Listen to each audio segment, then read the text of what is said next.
என்னது கேட்டு திறந்திருக்கு? ஐயோ, என்னக்கா பண்றது இப்போ? பேசாம எங்கேயும் ஒளிஞ்சுக்கலாமா? இது பாருக்கா, நான் மட்டும் மாட்டினேன், நீ சேர்த்து மாட்டி விட்டுவேன். அவங்க சொல்லிட்டேன். எப்படியாவது போய் சமாளி. போக்கா, போய் சமாளிக்கா.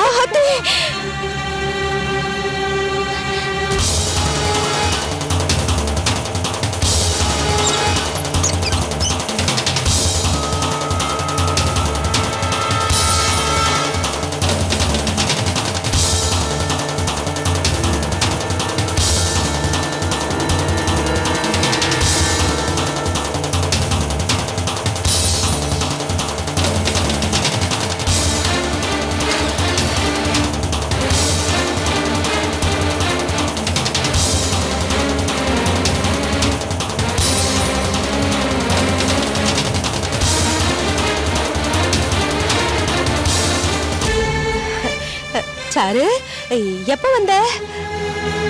நான் வந்தது இருக்கட்டும் அத்தை. நீங்க எப்படி வீட்டுக்குள்ள வந்தீங்க? அது உனக்கு தெரியாதா சாரு? அம்மா என்கிட்ட ஒரு சாவியை கொடுத்து விளக்கேத்த சொன்னாங்க. ஓ, அப்படியா அத்தை? எனக்கு தெரியாது. என் அப்பாக்காக விளக்கேத்த வந்திருக்கீங்களே, ரொம்ப தேங்க்ஸ் அத்தை. ஆமா அத்தை, நீங்க மட்டும் தானே வீட்டுக்குள்ள வந்தீங்க? நான் மட்டும்தான் வந்தேன். இளவஞ்சியும் வந்திருப்பான்னு நினைக்கிறியா? யாரு அந்த குண்டு பூசணிக்காவா? அவ இனிமே இந்த வீட்டுல கால் எடுத்து வைப்பாளா? அவ உள்ள வந்தா காலை உடைச்சிருவேன். தொடப்ப கட்டையை எடுத்து நாலு சாத்து சாத்துவேன். ஐயோ, அப்படிலாம் பேசக்கூடாது சாரு. என்ன இருந்தாலும் இளவஞ்சி உனக்கு அண்ணி இல்லையா? யாரு அவ? அண்ணியா? அவளை அண்ணின்னு கூப்பிடுறதுக்கு பதிலா பேய்னு கூப்பிடலாம். மூச்சியும் முகர கண்டையும். நீங்க என்னடா அவளை பேர் கண்ணின்னு சொல்றீங்களா? உங்களை இனிமே இப்படி சொன்னீங்க. அது சரி, நீ இப்ப எதுக்காக இங்க வந்த? விளக்கேத்துறதுக்காக தான் வந்த. அத நான் ஏத்துட்டேனே. நீ வேணும்னா ஆஸ்பத்திரிக்கு போ, ஐயா உன்னை தேடுவார்ல. சரிங்க அத்தை, நீங்க உங்க வீட்டுக்கு கிளம்புங்க. நான் வீட்டுல யாராவது இருக்காங்களான்னு பாத்துட்டு வரேன். ஏன், எதுக்கு இது சந்தேகம்? யாராவது திருடங்க வந்திருப்பாங்கன்னு சந்தேகமா? திருட இல்ல அத்தை, திருடி.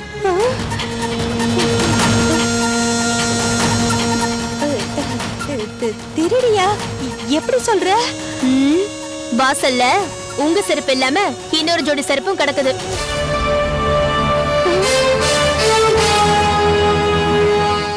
இல்ல சாரு, ஐயா வீட்டுல போய் யாராவது திருடுவாங்களா? கரெக்ட் தான் அத்தை. நாங்க இல்லாதது தெரிஞ்சுக்கிட்டு யாராவது உள்ள வந்திருக்கலாம்ல. இல்ல, நான் வந்த உடனே வீடு பூரா சுத்தி பார்த்துட்டேன். வீட்டுல யாரும் இல்ல. அது உங்க அக்காவோட செருப்பா இருக்கும். எங்க அக்காவுக்கு அந்த மாதிரி செருப்பே கிடையாது. உனக்கு தெரியாது. போன வாரம் பஜார்ல வந்து உங்க அக்கா வாங்குனா, நான் பார்த்தேனே. இல்ல அத்தை, இப்ப செருப்பா முக்கியம். அடுப்படியில ஒரே அழுக்கா இருக்கு, சுத்தம் பண்ணணும்ல. வா அத்தை, வா. அது நின்னுகிட்டே இருக்கியே, வா.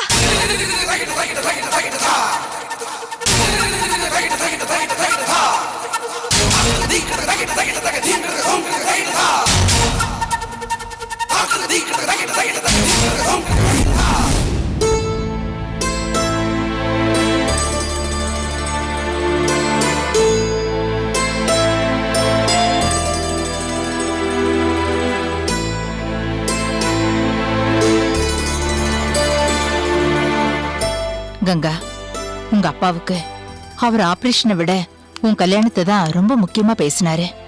நேத்து கலெக்டர் வந்து பார்த்ததும் அவர் ரொம்ப சந்தோஷமாயிட்டாரு. உன் கல்யாணத்தை முடிச்சிட்டா அவர் இன்னும் சந்தோஷமாயிடுவாரு.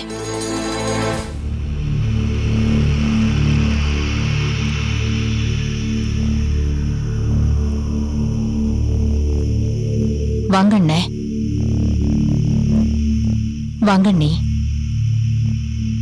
வாங்க அத்தை. வாங்க மாமா. அண்ணி, ஆஸ்பத்திரியில வச்சு பேசுறேன்னு தயவு செஞ்சு தப்பா எடுத்துக்காதீங்க. எனக்கு இதை தவிர வேற வழி தெரியல.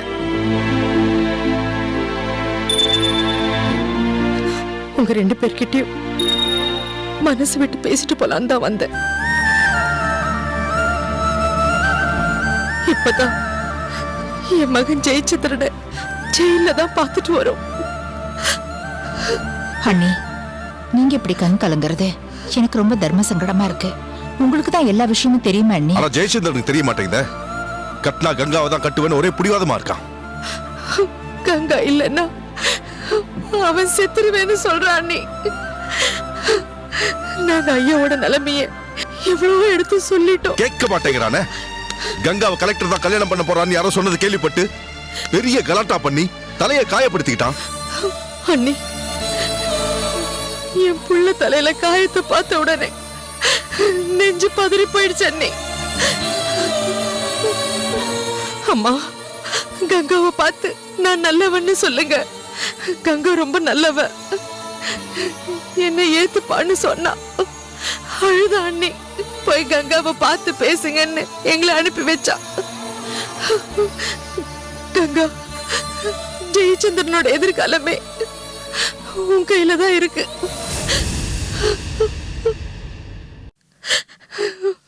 கங்கா, நீ மட்டும் ஐயா கிட்ட ஒரே ஒரு வார்த்தை, ஜெயச்சந்திரனை தான் கட்டுவேன்னு சொல்லு. உன் விருப்பத்துக்கு மாற ஐயா எதுவுமே சொல்ல மாட்டாரு. அண்ணி, இன்னொரு தடவை இந்த மாதிரி சொந்த பந்தத்தோடயா பிறக்க போறோம்? இந்த வாழ்க்கையை விட்டுட்டா அப்புறம் என்ன அண்ணி இருக்கு? இந்த உறவும் சொந்தம் தானே வாழ்க்கை. அது இன்னொரு தடவை வருமா சொல்லுங்க? அண்ணி, சொந்த விட்டு போயிடக்கூடாதுன்னு நம்ம எல்லாரையும் விட கங்கா எவ்வளவு விஷயங்களை பொறுத்துக்கிட்டா. அப்படி இருந்தோம் நிச்சயதார்த்தத்துல அப்படி ஆயிடுச்சே. அதுக்கப்புறம் நாம என்ன செய்ய முடியும் அண்ணி? கங்கா, நீ என்னம்மா சொல்ற? ஜெயச்சந்திரன் மாமா மேல எனக்கு விருப்போ வெறுப்போ கிடையாது. அப்பாவுக்கு என்ன விருப்பமோ அதான் என் விருப்பமோ. ஜெயச்சந்திரன் மாமாவை என்ன மறந்துட சொல்லுங்க. அதுக்காக நான் உங்களெல்லாம் வெறுக்கிறேன்னு அர்த்தம் இல்ல. நான் என்னைக்கும் உங்க அண்ணன் மகதான். அதே மாதிரி ஜெயச்சந்திரன் என்னைக்கும் எனக்கு மாமாதான்.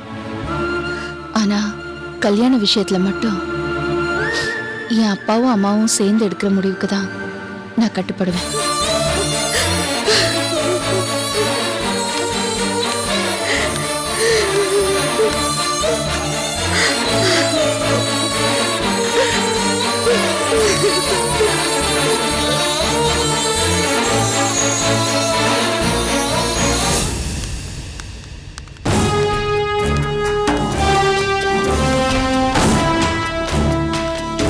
ஏண்டி தயங்கி தயங்கி வர்ற?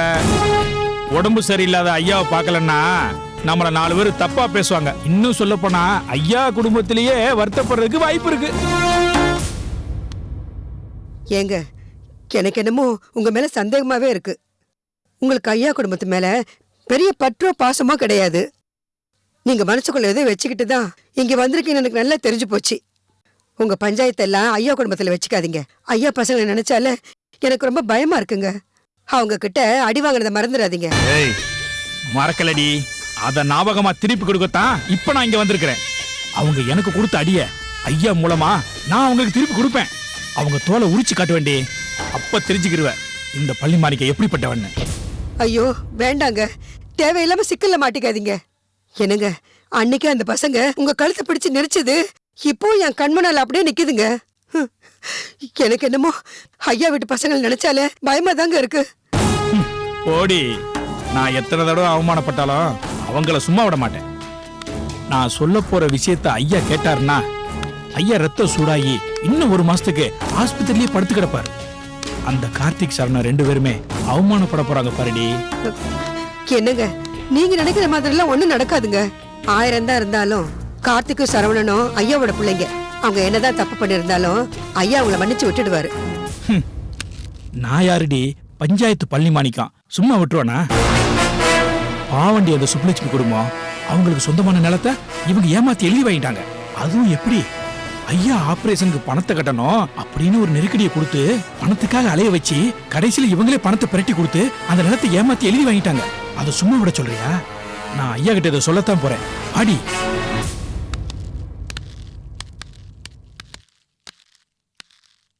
டாக்டர் என்னப்பா சொன்னாங்க? இப்போ வந்து சொல்றேன்னு சொன்னாங்கம்மா.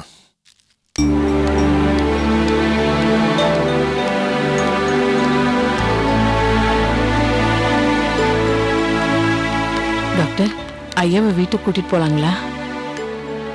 ஐயாவை எப்ப கூட்டிட்டு போகணும்னு சீஃப் டாக்டர் சொல்லுவாரு. அவருக்கு என்ன சாப்பாடு கொடுக்கணும், எப்பப்ப மருந்து மாத்திரை கொடுக்கணும்னு நல்லா கேட்டுக்கோங்க. அவர் சந்தோஷமா இருக்கணும், அமைதியா இருக்கணும், அதான் முக்கியம். பாத்துக்கோங்க. சரிங்க.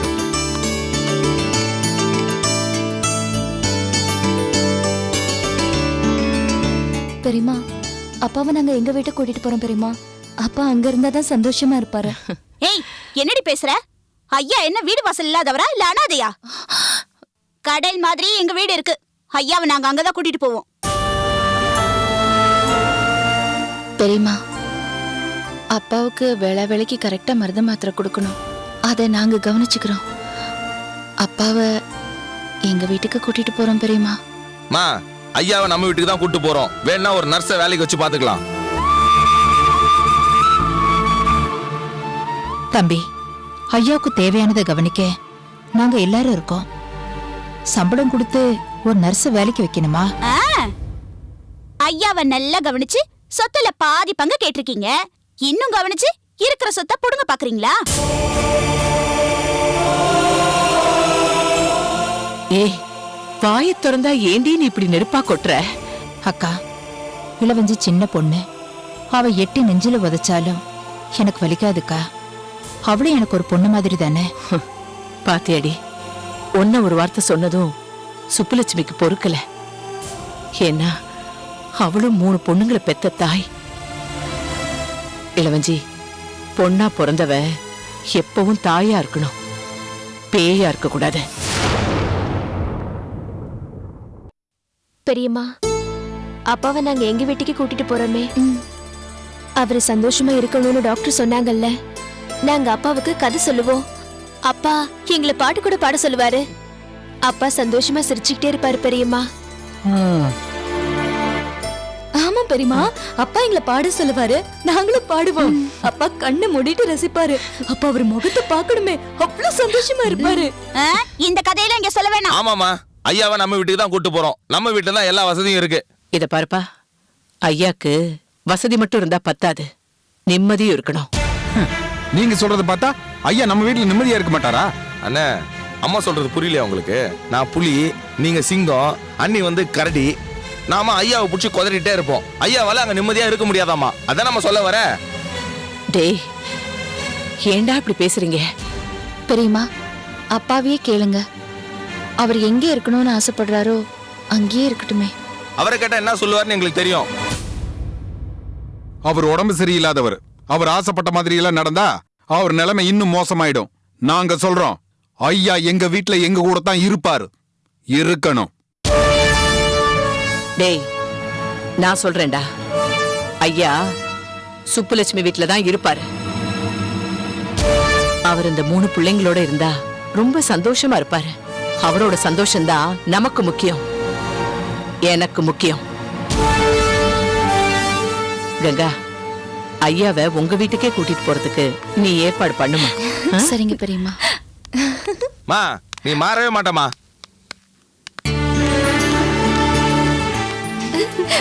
தேங்க்ஸ் பெரியம்மா. பெரியம்மா, சந்தோஷமா?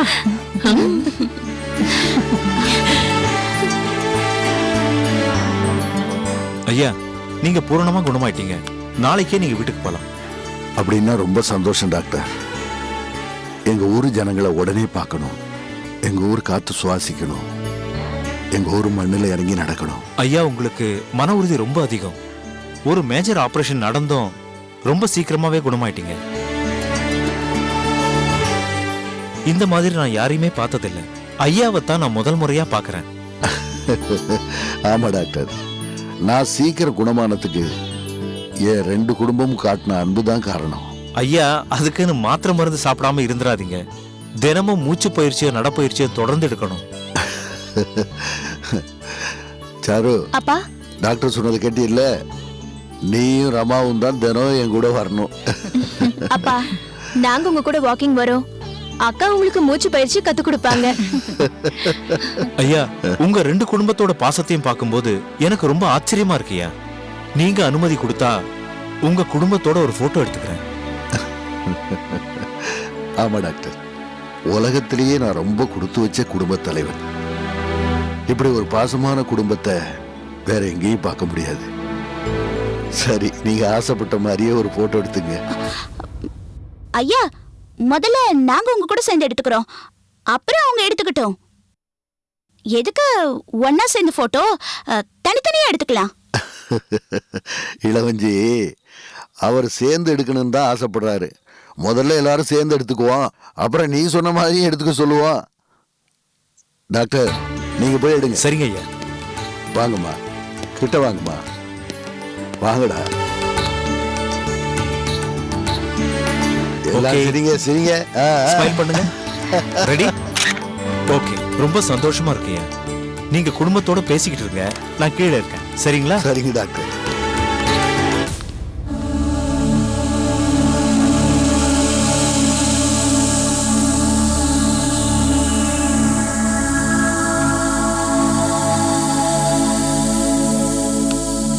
வா பழனி மாணிக்கம். ஐயா வணக்கம் ஐயா. வணக்கம் ஐயா. நல்லா இருக்கீங்க? நல்லா இருக்கேம்மா. நல்லா இருக்கையா. ஐயாவை பார்த்து நாங்க தான் நல்லா இருக்கீங்களான்னு கேட்கணும், ஆனா நீங்க எங்களை கேக்குறீங்க. நாங்க நல்லா இருக்கோம் ஐயா. நீங்க எப்படியா இருக்கீங்க? டாக்டர்லாம் சொல்றாங்க நான் சீக்கிரமா குணமாயிட்டேனா. ஏன் பழனி மாணிக்கம், நாளைக்கு தான் நான் வீட்டுக்கு வர போறேனே, அங்க வந்து பார்க்க கூடாதா? எதுக்கு இவ்வளவு தூரம் சிரமப்பட்டு வந்த? ஐயா நாளைக்கு டிஸ்சார்ஜ் ஆக போறீங்களா? இந்த ரெண்டு குடும்பத்தோட உங்களை பாக்குறப்ப ரொம்ப சந்தோஷமா இருக்கியா. வீட்டுக்கு வந்ததுக்கு அப்புறமும் இதே மாதிரி இருந்தீங்கன்னா ஆஸ்பத்திரி காத்தே உங்க பக்கம் படாதியா. நீ சொல்றது சரிதான் பழனி மாணிக்கம். நாச்சியாரும் சுப்புலட்சுமியும் எமகிட்ட போராடி சத்தியவான காப்பாத்தின சாவித்திரி மாதிரி என்ன நல்லபடியா காப்பாத்திட்டாங்க. நீங்க சொல்றதெல்லாம் உண்மையா. இவங்க எல்லாருமே நீங்க குணமாகணும்னு எவ்வளவு பாடுபட்டாங்கன்னு நான் நேர்லயே பார்த்தேன்யா. அதுலயும் கங்கா குடும்பம், அவங்க பட்ட கஷ்டத்தை வாய் விட்டு சொல்ல முடியாதியா.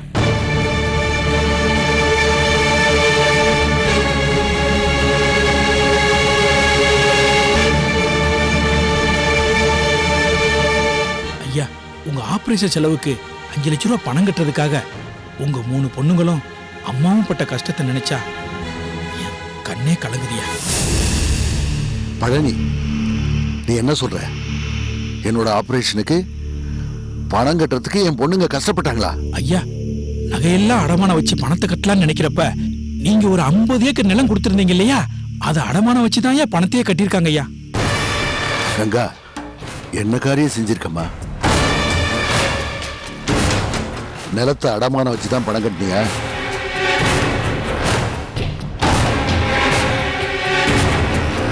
ஆமாப்பா. கார்த்திக், சரவணா, ஆஸ்பத்திரிக்கு நீங்க பணம் கட்டலையா? சொல்லுங்க, பணம் கட்டலையா? ஐயா, அந்த 50 ஏக்கர் நிலத்தை அடமானம் வாங்கிக்கிட்டு பணத்தை கொடுத்ததே உங்க 2 பிள்ளைங்க தான். பனி பனி சனி சரி சரி பை பா சரி நீ சரி